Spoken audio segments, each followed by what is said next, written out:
warahmatullahi wabarakatuh. Selamat pagi Bapak dan Ibu, selamat datang kembali di Kopi Darat. Baik, kita move on ke Ibu Wahyuning dan Pak Bagio. Nah, ini mungkin Bapak dan Ibu adalah satu dari sekian yang mungkin jalan dalam kesunyian tadi ya Mbak Iva. Ibaratnya ya, yang mau berusaha berbeda, merubah keadaan, terus memperjuangkan.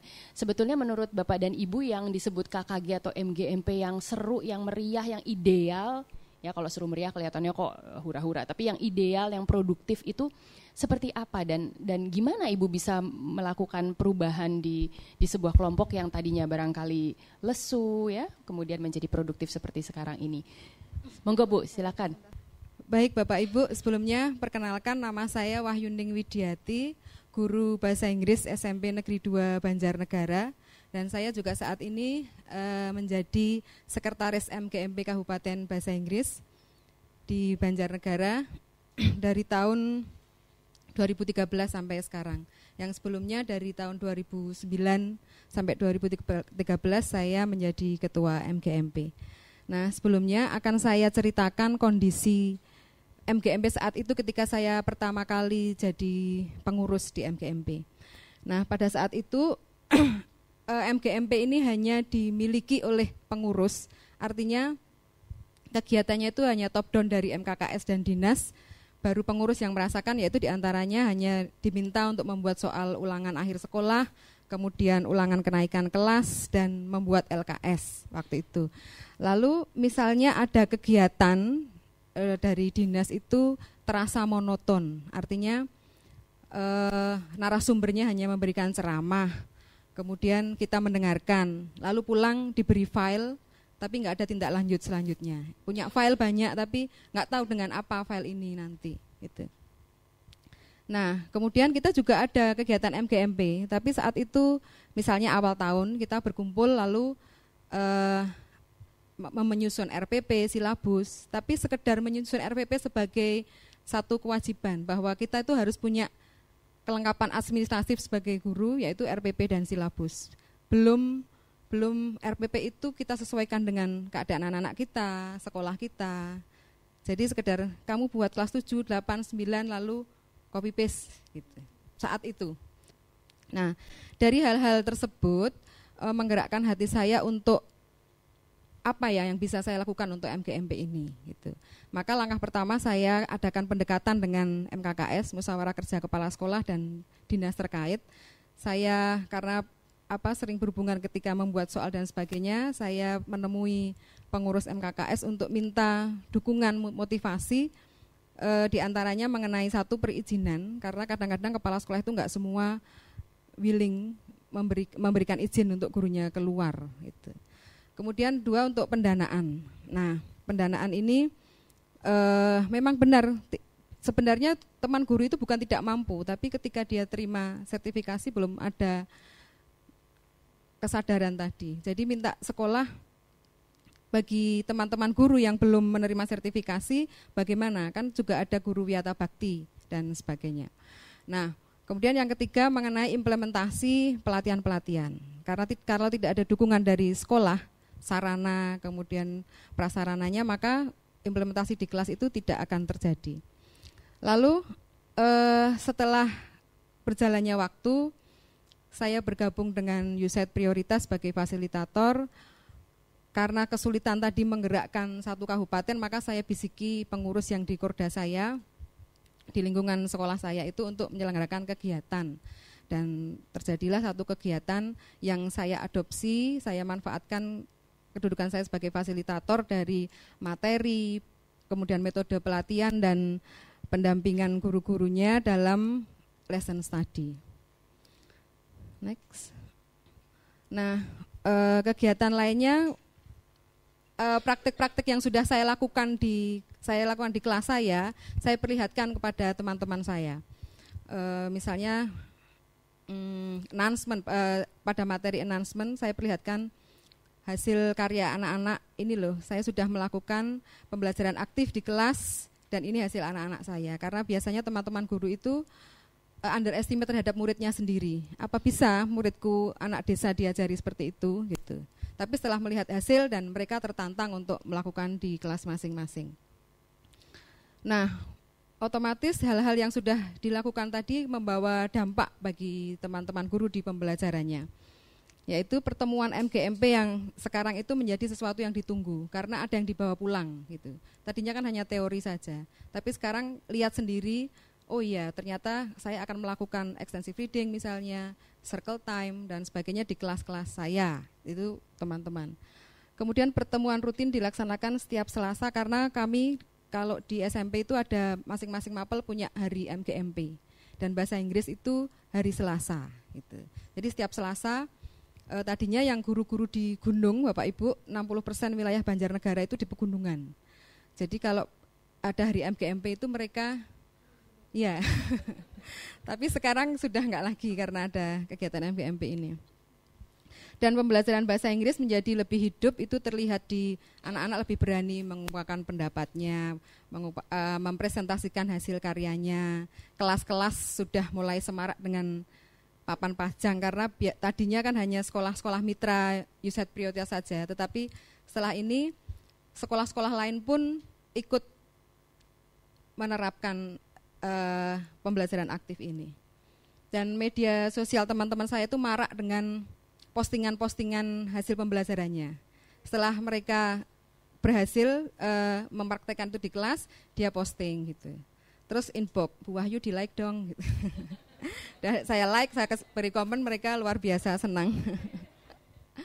Kemudian belum lama ini Dinas Pendidikan Banjarnegara itu menyelenggarakan lomba-lomba dalam rangka Hari Pendidikan Nasional, yaitu lomba best practice, penulisan best practice, kemudian laporan alat peraga, lomba penulisan karya ilmiah, dan guru-guru bahasa Inggris ternyata saya tanya panitia sudah banyak yang ikut lomba.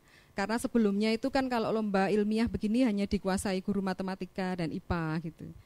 Nah ternyata kemarin juara satunya penulisan PTK itu guru bahasa Inggris. Guru prestasinya tahun 2016 juga guru bahasa Inggris juga.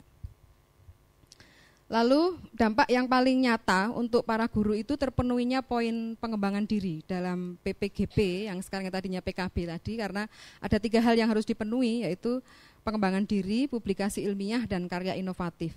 Nah di pengembangan diri ini ada mengikuti diklat fungsional dan kegiatan kolektif MGMP. Nah bila MGMP-nya aktif maka otomatis teman-teman ini poin di pengembangan diri ini akan terpenuhi gitu. Baik Bapak Ibu, barangkali ini yang bisa saya sampaikan. Terima kasih banyak Ibu Wahyuning. Ini nanti cerita Pak Bagio pasti tidak kalah hebatnya. Monggo Pak, kita dengarkan, setelah itu kita tanya-tanya mereka berdua setelah ini. Silakan Pak Bagio, monggo. Saya izin berdiri. Saya tukeran lagi. Assalamualaikum warahmatullahi wabarakatuh. Bapak Ibu, izinkan saya memperkenalkan diri. Saya Pak Subagio, pengawas UPTD Kecamatan Taman, Kabupaten Sidoarjo. Pagi ini saya ingin bercerita bagi pengalaman tentang memberdayakan KKG untuk meningkatkan mutu pembelajaran Kecamatan Taman. Bapak Ibu, saya bercerita sebentar bahwa kondisi awal teman-teman di KKG itu Bapak Ibu ya datang ya kumpul ngobrol sedikit ya bayar rutin arisan. Nah, ini itu zaman dulu. Nah, sebab saya terlibat langsung kegiatan itu Bapak Ibu, saya tahu. Ya. Nah, akhirnya apa? Di sana guru tidak mendapat apa-apa disebabkan satu Bapak Ibu, ya tidak berdampak pada pembelajaran sama sekali. Guru tetap mengajarkan konvensional. Hal ini kegiatan KKG belum direncanakan dengan baik. Dukungan kepala sekolah apabila tidak begitu maksimal Bapak. Kehadiran guru kita KKG ya kadang malas sebab ya begitu katanya. Keterbatasan dana.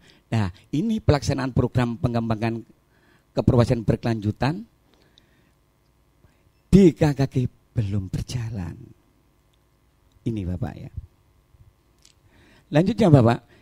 Akhirnya saya punya peluang, 2 peluang ini, Pak. Ini tepat bagi saya untuk mengembangkannya, memberdayakan secara optimal begitu. Yaitu satu, alhamdulillah di kabupaten kami sudah mengalokasikan dana untuk diseminasi. Kebetulan saya juga dilatih untuk praktek-praktek pembelajaran baik dan bagaimana memanfaatkan KKG bisa menunjang mutu pembelajaran pada anak-anak. Yang kedua, saya tambah gembira Bapak Ibu.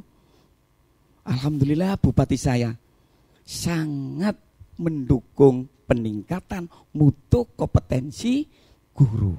Sehingga ada Perbub Bupati nomor 38 itu tahun 2013. Di antara isinya bagi guru penerima tunjangan profesi pendidik wajib secara mandiri mendanai kegiatan pengembangan keprofesian berkelanjutan untuk dirinya minimal 5% dari tunjangan profesi pendidik yang diterima. Nah, alhamdulillah saya sudah punya dua hal ini bagi saya. Terus bagaimana strategi saya kalau saya sudah punya itu? Saya lakukan 4 hal langsung. Satu, saya harus sosialisasi dulu program PKB. Itu merupakan kepentingan yang harus dimiliki oleh guru. Dan peraturan Bupati nomor 38 2013 kepada kepala sekolah dan guru, mereka supaya sadar bahkan itu adalah untuk pengembangan dirinya. Nah, lanjutnya bersama guru dan kepala sekolah mengidentifikasi kebutuhan pelatihan guru supaya pas dengan kebutuhan mereka. Terus saya mengadakan koordinasi dengan Dinas Pendidikan, K3S, pemandu bidang studi, sebab pemandu bidang studi nanti di kelas awal dan kelas yang tinggi itu sebagai membantu di kegiatan KKG dan fasilitator daerah untuk menyusun jadwal. Dan akhirnya melaksanakan pelatihan guru secara berlanjutan. Dari strategi itu Bapak Ibu, saya melakukan apa yang saya laksanakan. Ada 2 hal. Satu, saya harus mengadakan pelatihan. Yang kedua, saya harus ada bimbingan terhadap teman-teman. Pelatihan di antara sudah saya berikan itu adalah modul 1 tentang pakem. Ini harus paham benar. Yang kedua, itu modul 2 memuat budaya baca. Nah, setelah teman dilatih, saya harus mendampingi sampai di mana dia ini menerapkan di kelas. Saya selaku pengawas teman-teman. Dan adapun sekitar 140 di gugus kami dari pemandu juga guru kelas dan kepala sekolah sudah dilatih di gugus. Nah, dari hasil pelatihan Bapak Ibu, next Bapak Ibu, ya, maka perlu saya ditindaklanjuti di kegiatan KKG itu, yaitu dengan berupa apa? Kegiatan lesson study. Caranya bagaimana? Guru-guru kelas perjenjangnya saya kumpul di KKG kelas 1, kelas 2 dan sebagainya. Menetapkan KD mata pelajaran dianggap sulit dan membuat RPP secara bersama. Memilih guru model kemudian mensimulasikan pembelajaran di hadapan teman-teman. Kalau sudah pas, kesepakatan besok langsung diterapkan pada mengajar, teman yang lain mengobservasi. Temuan itu langsung direfleksi dan diperbaiki. Yang diperbaiki itu apa itu RPP-nya, apa medianya, apa instrumen dan LK dan sebagainya. Lah dari hasil itu Bapak Ibu langsung dibawa ke lembaga masing-masing untuk dikembangkannya. Demikian yang sudah saya alami cerita ini Bapak, terima kasih.